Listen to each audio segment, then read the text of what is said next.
Bayangkan Anda sedang berada di tengah-tengah negosiasi bisnis yang alot banget, Oke, pasti menegangkan ya. sangat. Taruhannya miliaran dolar. Dan perusahaan Anda ini benar-benar sedang di ujung tanduk. Terus, lawan bicara Anda akhirnya menghela napas, menatap Anda, dan memberikan sedikit celah. Semacam kompromi kecil gitu. Betul. Sebuah kompromi yang memungkinkan Anda buat keluar dari ruangan itu dengan kepala tegak, bawa pulang kemenangan, dan mengamankan aset Anda. Kesepakatan udah di depan mata. Tinggal jabat tangan aja. Ya, tapi alih-alih menjabat tangan mereka, Anda malah membalikkan meja negosiasinya, mengunci pintu ruangan dari luar, dan kemudian mencuit di media sosial kalau Anda baru aja menaklukkan seluruh perusahaan tersebut tanpa syarat. Wah, Kelihatannya sangat absurd kan? set buat kehancuran. Benar banget. Namun, menurut analisis dari veteran diplomat dan mantan asisten Menteri Pertahanan Amerika Serikat, Charles Freeman, itulah gambaran persis tentang gimana diplomasi tingkat tertinggi sedang dimainkan di Selat Hormuz saat ini. Iya, dan itu sangat mengkhawatirkan. Halo dan selamat datang di eksplorasi analitis kita hari ini. Buat Anda yang selalu haus akan pemahaman mendalam, di balik tajuk berita yang ya kadang membingungkan, kita punya materi yang sangat provokatif untuk dibedah. Betul, dan sumber kita kali ini sangat padat. Diskusi kita hari ini didasarkan pada wawancara Charles Freeman tanggal 18 April 2026. Fokus utamanya kita mau membedah krisis diplomasi di Asia Barat, kebuntuan di Selat Hormuz, dan gimana ini memicu efek domino yang meruntuhkan arsitektur ekonomi dunia. Mulai dari Tiongkok sampai ke Eropa ya. Persis. Tapi sebelum kita masuk lebih dalam, saya harus banget mengingatkan satu hal krusial ke Anda. Sumber dari Freeman ini memuat beberapa klaim politik yang sangat tajam dan kontroversial. Sangat frontal bisa dibilang. Iya, baik terkait kebijakan Amerika Serikat, kepemimpinan Donald Trump, tindakan militer Israel, sampai klaim rumor di balik layar kayak penyebutan file Epstein sebagai alat pemerasan. Dan ini penting banget ya untuk ditekankan. Kita di sini sama sekali tidak memihak, membela, atau mendukung pandangan politik manapun. Benar. Tugas kita cuma melaporkan dan menganalisis argumen yang disajikan secara objektif. Kita letakkan di bawah mikroskop supaya Anda bisa menarik kesimpulan sendiri. Kita cuma membedah logikanya aja. Oke, mari kita bedah masalah ini dari titik nol. Selat Hormuz. Jalur sempit ini kan urat nadi energi global ya. Freeman pakai analogi bahwa pada satu titik, Iran sebenarnya membuka pintu sedikit. Ngasih celah kompromi. Nah, logikanya kan, kalau musuh buka pintu negosiasi yang menguntungkan Anda masuk dong klaim kemenangannya. Kenapa Amerika Serikat malah ngebanting pintu itu dan menggemboknya? Jawabannya ada pada pergeseran yang disebut Freeman sebagai kebijakan luar negeri fantasi. Fantasi gimana tuh? Jadi administrasi AS saat ini kayaknya lebih tertarik pada kemenangan performatif di dunia maya daripada di dunia nyata. Cuma buat konten media sosial. Benar. Pas Iran buka sedikit celah, AS justru merespons secara irasional dengan ngasih ultimatum maksimalis dan menggandakan blokadenya. Mereka nge-tweet kalau Iran udah setuju semua tuntutan AS. Padahal di meja perundingan nggak gitu. Sama sekali enggak. Akibat diplomasi fantasi ini, ya, Iran narik balik kompromi mereka. Pintunya ditutup rapat lagi. Saya baca di catatan soal pertemuan di Islamabad. Ini kayaknya contoh nyata dari diplomasi performatif tadi ya. Bisa dijelaskan? Yang sangat memagau di sini adalah kontrasnya. Delegasi AS yang dipimpin J.D. Vance datang ke Islamabad. Tapi siapa yang mereka bawa? Politisi. Cuma buat ngasih ultimatum di depan kamera. Persis. Murni gestur teatrikal.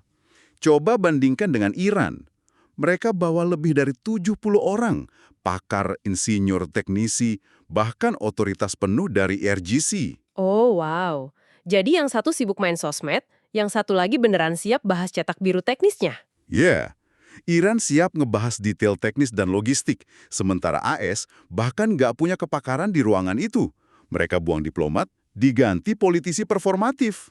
Oke, karena diplomasi aslinya gagal, pertarungan pindah ke realitas fisik di lautan kan? Logika awamnya nih, AS punya angkatan laut terbesar, kapal induk raksasa. Kenapa nggak diterobos saja blokade itu? Karena realitas di lapangan udah berubah drastis. Dan Senjatanya beda sekarang. gega banget. Disinilah keunggulan asimetris Iran bersinar. Kapal induk AS itu kan kota terapung raksasa yang mahal. Tapi Iran punya misil balistik anti kapal dan drone presisi yang sangat murah. Dan mematikan pastinya. Sangat. Mereka bikin zona ancaman dari jarak 500 sampai 1000 km. Armada AS di Laut Arab nggak berani mendekat masuk ke radius itu. Jadi mereka cuma bisa ngeblokade dari jauh. Tapi kapal AS kan awet, bisa berbulan-bulan di laut. Teori di kertasnya sih gitu. Tapi sumber kita nyebutin armada AS ngalamin kemerosotan kondisi yang cepat banget. Kemerosotan mesinnya, mesin rusak, pelaut kelelahan luar biasa, makanan mulai menipis, dan yang fatal, AS kekurangan basis industri pertahanan buat ngisi ulang amunisi. Maksudnya mereka kehabisan peluru. Ya, bayangin aja, Iran nembakin drone murah harga puluhan ribu dolar, AS harus mencegatnya pakai rudal canggih harga jutaan dolar. Iran bikinnya di fasilitas bawah tanah, sementara logistik AS keteteran. Ini kayak, tunggu, analogi yang dipakai Freeman, strategi rope-de-dope ala Muhammad Ali, kan? Bener banget, pas Ali ngelawan George Foreman. Yang Ali sengaja nyandar di tali ring, terus ngebiarin Foreman mukul dia sampai capek sendiri. Persis. Penonton ngira Ali hancur. Padahal secara fisik, mukul skuad tenaga itu lebih nguras energi daripada bertahan. Pas Foreman lengannya mati rasa, Ali baru nyerang balik.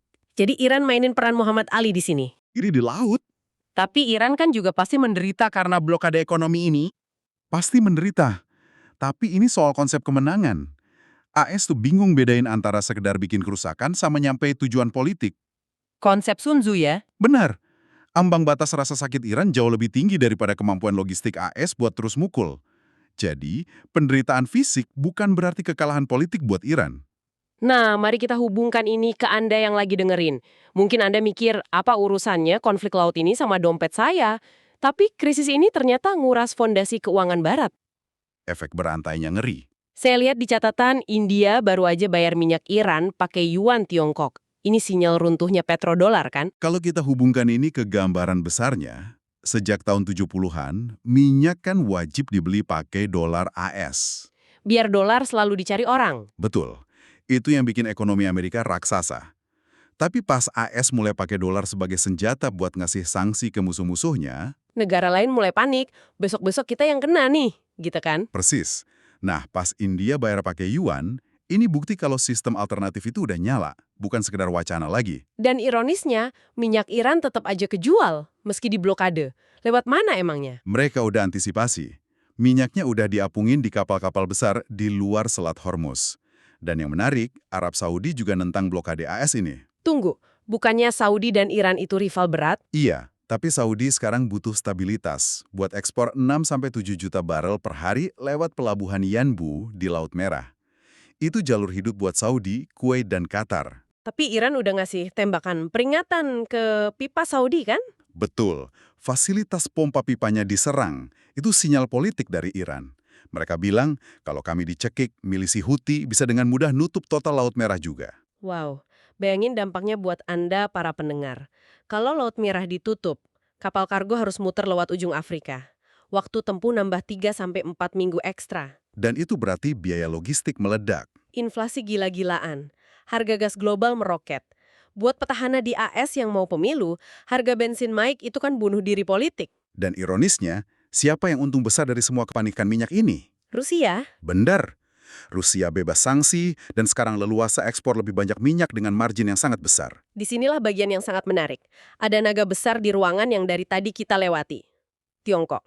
Tiongkok cuma diam dan nikmatin AS hancurin reputasinya sendiri. Mereka mengamati dengan tenang. Tapi saya mau dorong sedikit argumen ini. Tiongkok kan pabrik dunia. Mereka butuh minyak. Infrastruktur inisiatif sabuk dan jalan mereka di Kaspia juga diserang. Mereka bahkan stop ekspor bahan bakar diesel. Jelas mereka kesakitan dong. Kok bisa santai? Ini memunculkan pertanyaan penting. Memang Tiongkok ngerasain sakitnya, tapi bedanya mereka bisa ngelola itu. Gimana caranya? Mereka punya bantalan. Pertama, mereka mimpin di sektor energi terbarukan. Kedua, cadangan batu bara mereka masif.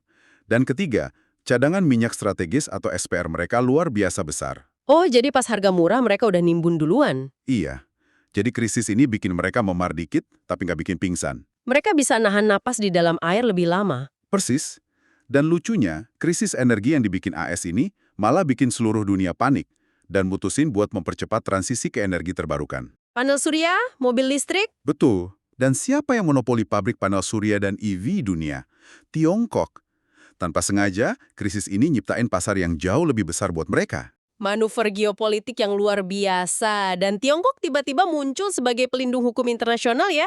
Apalagi mereka memperdalam proyek pipa gas sama Rusia, Power of Siberia.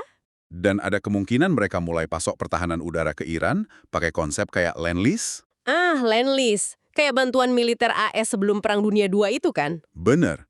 Mereka netral, tapi mastiin Iran nggak bakal kehabisan senjata buat nahan AS di rawa krisis ini. Beralih ke tingkat regional nih, peta kekuatan bergeser, dan konflik merembet. Front Lebanon.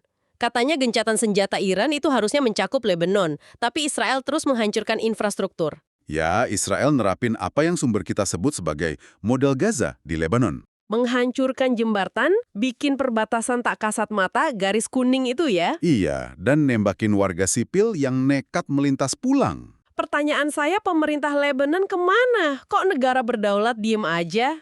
Ini warisan kolonial Prancis. Sistem pembagian kekuasaannya udah nggak relevan sama demografi sekarang. Deadlock politik. Sangat deadlock. Pemerintahnya nggak berdaya, militer resminya lemah.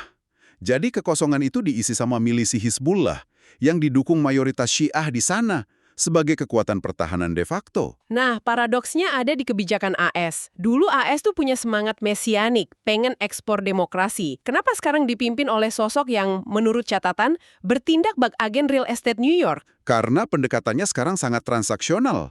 AS jadi pelanggar aturan yang mereka bikin sendiri. Trump mau keluar dari kesepakatan buruk, ngancem kebangkrutan, tapi dia terjepit kan? Sangat terjepit.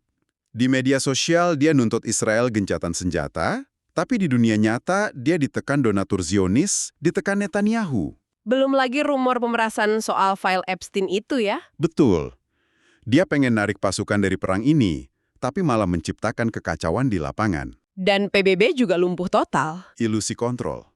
PBB nggak bisa apa-apa, makanya 40 negara pimpinan Prancis dan Inggris harus bikin konferensi ad hoc sendiri. Nyari solusi diplomatik karena solusi militer AS gagal. Bener banget. Satu hal untuk Anda renungkan malam ini. Jika era Pax Americana, perdamaian yang dijaga oleh kekuatan Amerika, benar-benar sedang berakhir, ia tidak runtuh karena kekalahan telak di medan perang militer. Sama sekali bukan. Ia runtuh karena perlahan-lahan kehilangan kredibilitas diplomasi dan mengisolasi dirinya sendiri secara ekonomi. Pertanyaannya, apa yang akan terjadi jika negara-negara di dunia akhirnya benar-benar berhenti mendengarkan gertakan negara adidaya di media sosial dan mulai diam-diam membangun sistem global mereka sendiri dari nol? Pertanyaan yang sangat krusial untuk masa depan kita. Terima kasih banyak untuk Anda yang sudah meluangkan waktu mengeksplorasi wawasan padat ini bersama kami. Sampai jumpa di diskusi kita selanjutnya.